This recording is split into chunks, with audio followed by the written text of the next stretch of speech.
여러분 오늘 유인물을 하나 나눠드렸습니다. 다 받으시죠? 혹시 유인물 없으신 분 계십니까? 예, 다 있으시죠? 그리고 홈페이지에 이따가 올려놓겠습니다. 혹시 없으신 분은 오늘은 이 유인물에 대해서 설명을 좀 하겠습니다. 이 요한계시록이 워낙 복잡하고 어렵기 때문에, 그리고 오늘 2장과 내일 3장이 7교회에 관한 기사입니다. 그래서 시간이 없으면 2장, 3장은 묶어서 내일 본문에 대한 주석을 하기로 하고, 요 유인물, 여러분 받으신 유인물로 요한계시록 전체를 한번 생각을 해보겠습니다. 요건 여러분들이 교재에 꼭 끼워 놓으시고 요한계시록 어려울 때마다 보시면 되겠습니다. 요한계시록 이해에는 몇 가지 중요한 포인트가 있습니다. 첫 번째는 문자가 아닌 그림으로 이해를 하셔야 됩니다. 그러니까 가장 쉽게 생각을 해보면 여러분 사도 요한이 이제 천국을 묘사한 장면이 많이 나옵니다. 그러면 사도 요한이 천국을 봤어요. 그러면 천국을 봤는데 지상에 없는 건물이 보이고 지상에 없는 아름다운 길들이 보입니다. 그럼 그걸 묘사를 해야 되는데 자기 머릿속으로는 묘사할 길이 없는 겁니다. 그래서 요한계시록에는 뭐 같고 이런 표현이 나옵니다. 뭐 같더라. 뭐 같더라. 어린아이가 너무너무 화려한 곳을 보고 나면 엄마 저거 뭐 같아 이렇게 말하는 거 외에 더 이상 할 말이 없는 거죠. 그래서 문자적으로 한 글자 한 글자를 볼 게 아니라 그림으로 이해한다. 그렇죠? 그림을 보면서 원래 걸 연상하듯이 두 번째는 이게 중요합니다. 전체적인 구조를 정확하게 아시고 부분과 구절을 이해해야 합니다.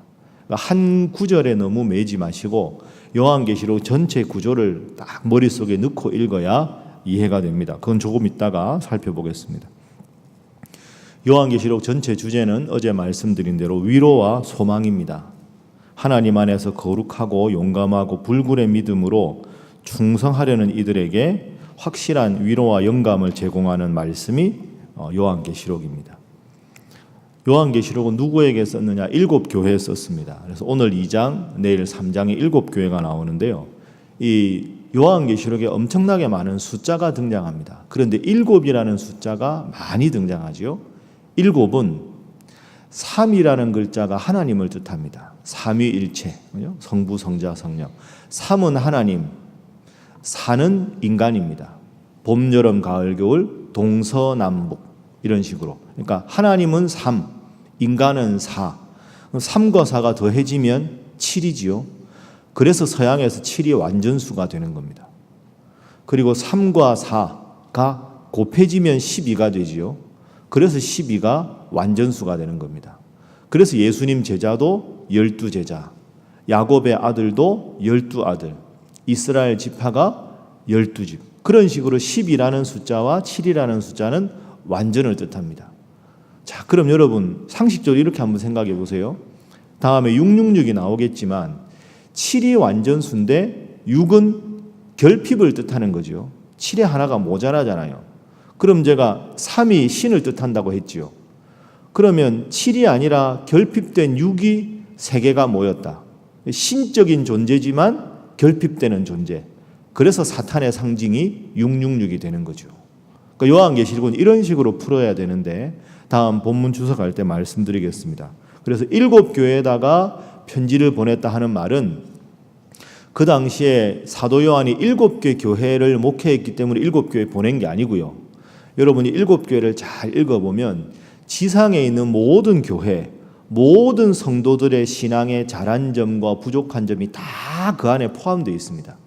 그래서 이 7교회는 단지 당시의 7개 숫자의 교회라는 뜻이 아니라 어느 시대, 어느 교회, 어느 성도에게 해당되는 장점과 단점을 총망라한 게 7이다. 그래서 이번에 1번 썼지요. 7교회는 7이 성경에서 완전을 상징하며 지상의 모든 교회와 성도들을 대표하는 7가지 성격의 교회라고 볼 때 당시 7교회뿐 아니라 그 외 모든 교회에게 보내진 것이다. 자, 3번 이 네모가 아주 중요합니다. 전체적으로 보시면 1장 서론, 2장, 3장은 7교회, 4장은 심판을 주재하시는 성부 하나님, 5장은 심판을 수행하시는 성자 예수님. 이렇게 여러분이 기억하시고요. 6장부터가 어렵습니다. 6장부터 8장은 7인, 8장부터 11장은 7나팔, 저 밑에 15장과 16장은 7대접. 요게 요한복음 계시록의 어렵지만 중요하게 기억해야 될 부분입니다. 한번 저를 따라하시죠. 인, 나팔, 대접. 요걸 여러분이 기억하셔야 됩니다. 7인, 7나팔, 7대접. 그걸 기억하시고 그 사이에 12장, 13장, 그 다음에 14장, 그 다음에 17장에서 19장, 마지막으로 19장에서 22장. 자, 이렇게 되어 있다고 보시고 일단 뒷면 넘겨보시죠.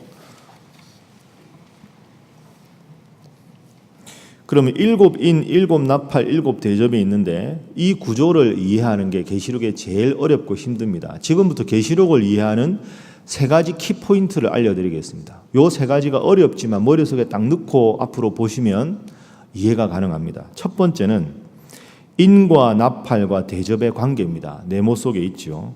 그러니까 인을 뗀다 하는 건 심판이 시작된다 이런 뜻이고요. 나팔은 그 심판이 시작되어서 확대되는 것이고 대접은 그 심판이 더 심화되는 겁니다. 그러니까 여러분 7인, 7나팔, 7대접은 하나님의 심판이 시작된다는 선포가 인이고 그 심판이 시작되어서 점점 확대가 되는 게 나팔이고 그게 전체로 확산된 것이 대접입니다. 그래서 인나팔 대접은 여기 쓴 대로 전진하는 반복적 구조다. 예를 들면 여러분 그 나선형 나사 있죠. 나사 이렇게 우리가 돌릴 때 보면 도라이바로 이렇게 나사를 이렇게 돌리면 그냥 동글동글 돌아가는데 깊이 박히잖아요. 그죠? 그냥 돌리는 것 같은데 그냥 돌아가는 게 아니라 안으로 깊이 박히는 구조입니다. 그래서 여기서 제일 중요한 건 인을 떼는 분이 누구냐? 6장 1절 말씀해 보면 어린 양이 7인을 뗐다. 어린 양이 누굽니까? 예수님입니다. 그러니까 요한계시록의 제일 중요한 주제는 앞으로 심판이 계속될 텐데 이 심판을 시작하는 분은 예수님이다. 그러니까 모든 역사의 어떤 박해와 환난도 주님을 벗어난 건 전혀 없다. 이게 요한계시록의 핵심입니다. 그러니까 요한계시록을 읽는 성도들이 뭐 도미시안 황제가 박해를 하든 순교의 위협을 하든 그 모든 것이 주님이 힘을 못 쓰시는 게 아니라 주님의 철저한 역사의 섭리 안에서 이루어진다. 결코 하나님은 여러분을 버리지 않는다. 그래서 인을 뗀다, 심판을 시작하는 것이 사탄이 아니라 예수님께서 시작하신다. 인을 떼는 게 예수님이다. 자, 또 하나 여러분 이렇게 됩니다. 저를 보시죠. 칠판이 없는데 첫 번째 인을 떼니까 이런 일이 있다. 두 번째, 세 번째 계속 나오거든요. 7번째 인의 내용이 7나팔입니다. 그러니까 첫 번째 인, 두 번째 인, 세 번째, 네 번째, 다섯 번째, 여섯 번째, 7번째 인을 뗐다 하는 구절이 나오는데 7번째 인의 내용이 인나팔 대접이니까 7대접이 나오는 거죠. 나팔이. 그러면 첫 번째 나팔을 부니까 이런 일이 생겼다. 두 번째 해서 7번째 나팔의 내용이 또 7대접이 됩니다. 그러니까 인과 나팔과 대접은 따로 노는 게 아니고요. 인을 떼다가 7번째 인의 내용이 7나팔이 되고 7번째 나팔의 내용이 7대접이 됩니다. 그러니까 인과 나팔과 대접은 반복되는 것 같지만 점점 재앙이 나선형 못처럼 깊어지고 심화가 된다. 그런데 이 모든 심판은 주님께서 철저하게 주도하고 계신다. 요걸 딱 기억을 하셔야 되겠습니다. 자, 그래서 밑에 1번 본 계시는 7인, 7나팔, 7대접이다. 6장의 7인, 8장 9장의 7나팔, 15, 16장의 7대접.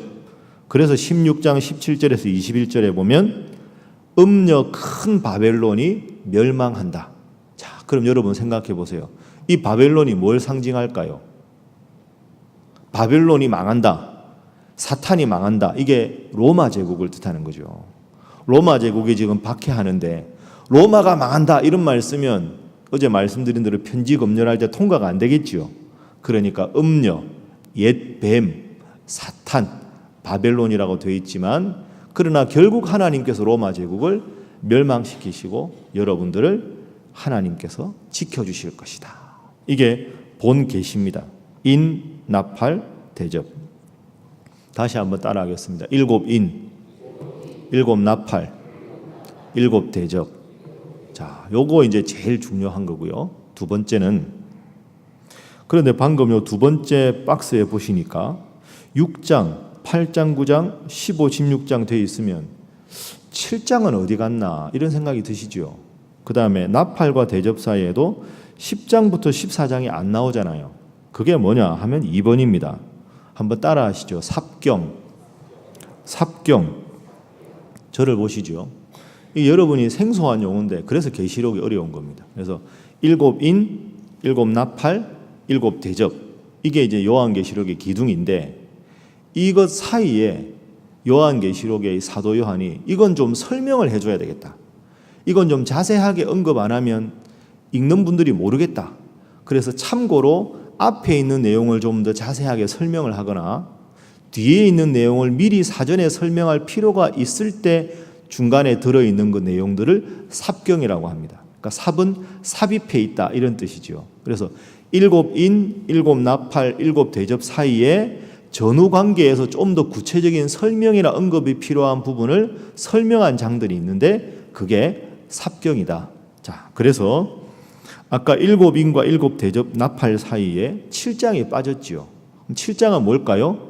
삽경이 되는 거죠. 8장, 9장하고 15장 사이에 빠져 있죠. 이게 삽경이 되는 겁니다. 그래서 2번 삽경 보시면 본계시와 본계시 막간에 나오는 중간계시다. 그래서 본계시 인나팔 대접에 들지 않으면서 이들과 전후관계를 가진 독자적인 계시들이 나옵니다. 구체적으로 설명하는 거죠. 종류 보시면 7장, 10장, 11장, 12장, 13장, 14장. 그래서 요한계시록의 큰 두 가지 축은 인, 나팔, 대접. 그 사이에 있는 게 뭐라고요? 삽경. 어렵지만 요 두 가지를 딱 기억하셔야 되고요. 맨 마지막 3번. 천국을 묘사하다가 이 땅을 묘사하다가 계속 반복돼서 헷갈리는데 요걸 기억하십시오. 그래서 1장은 천상의 모습, 2장, 3장은 일곱 교회니까 지상에 있는 교회, 4장, 5장은 천상, 6장. 그러니까 천국과 지옥이 이 지상이 왔다 갔다 됩니다. 그래서 이걸 자세하게 읽다 보면 지금 이게 이 땅 이야기를 하나 뭐 저기 이야기를 하나 헷갈리는데요. 그래서 이게 반복되게 표현되어 있다. 요걸 머릿속에 딱 넣고 헷갈리시면 요 표를 딱 꺼내서 이 장은 지상의 모습이구나. 이 장은 천상의 모습이구나. 이렇게 이해를 하시면 되겠습니다. 자, 저를 보시죠. 이제 복습을 한번 전체적으로 해보겠습니다. 뭐 한 번 해서 다 알기가 어렵지만 요걸 넣어 놓으시면 요한계시록이 어렵지가 않습니다. 그래야 이단으로부터 우리가 보호를 받을 수 있죠. 어제 오늘 복습하면 요한계시록이 왜 이렇게 어려운가? 밤모섬에 잡혀있는 사도 요한이 일곱 교회를 격려하고 박해를 견디라고 말을 해야 하는데 그걸 구체적으로 쓰게 되면 편지를 검열하는 로마의 병정들이 알아차리기 때문에 로마에서 편지 검열하는 병사들은 무슨 말인지 못 알아들어야 되고 편지를 받는 일곱 교회 성도들은 알아차릴 수 있어야 되기 때문에 고도의 수수께끼 같은 숫자나 상징을 써서 표현해서 요한계시록은 어렵다. 이 첫 번째. 두 번째는 요한계시록의 전체적인 구조는 6장부터 본격적으로 시작되는데 세 가지 크게 우리가 기억할 게 있다. 첫 번째는 본계시는 일곱, 처음에 뭡니까? 인, 그 다음에 일곱 나팔, 그 다음에 일곱 대접. 그런데 이것이 일곱 번째 인이 일곱 나팔이 되고 일곱 번째 나팔이 일곱 대접이 되듯이 점점 이 재앙이 심화된다. 그러나 이 모든 것에 인을 떼는 분은 예수님이듯이 하나님의 철저한 섭리 안에서 이 모든 것이 이루어진다. 첫 번째. 두 번째, 인, 나팔, 대접 사이에 전후관계를 설명하는 내용이 들어있다. 그게 뭐라고요? 삽경이다. 그래서 요걸 기억하시고 세 번째, 요한계시록은 천상과 지상이 반복적으로 왔다 갔다 하기 때문에 이것이 천상에 해당되는지 지상에 해당되는지를 잘 살펴서 이해할 필요가 있다. 여러분이 이 정도 기억을 하시고 계시록에 늘 문제가 되는 게 뭐 666이나 14만 4천 명이나 이런 거는 이제 계속되면서 그렇게 말씀을 드리도록 하겠습니다. 정리를 하겠습니다. 오늘은 설교가 아니라 강의가 아닌 강의가 됐는데 내일 7교회를 하기로 하고 요한계시록 말씀 우리가 한 장 한 장 읽으실 때 어렵다고만 생각하지 말고 우리가 찬송 부를 때 달고 오묘한 그 말씀 이런 곡이 있지 않습니까? 그 어떤 박해 가운데도 위기 가운데도 주님께서 친히 지키신다. 그 어떤 인생의 고통이 오고 괴로움이 와도 주님을 벗어난 고통은 없다. 한 위로와 소망이 요한계시록의 말씀의 주제임을 꼭 깨달으시고 지금 여러분이 맡고 있는 어려움과 고통도 하나님 친히 지키시고 예수님 친히 여러분 눈물을 닦아주실 것이다. 그 믿음 가지시고 요한계시록 잘 공부하셔서 신앙에 큰 유익이 있기를 주님 이름으로 축복합니다.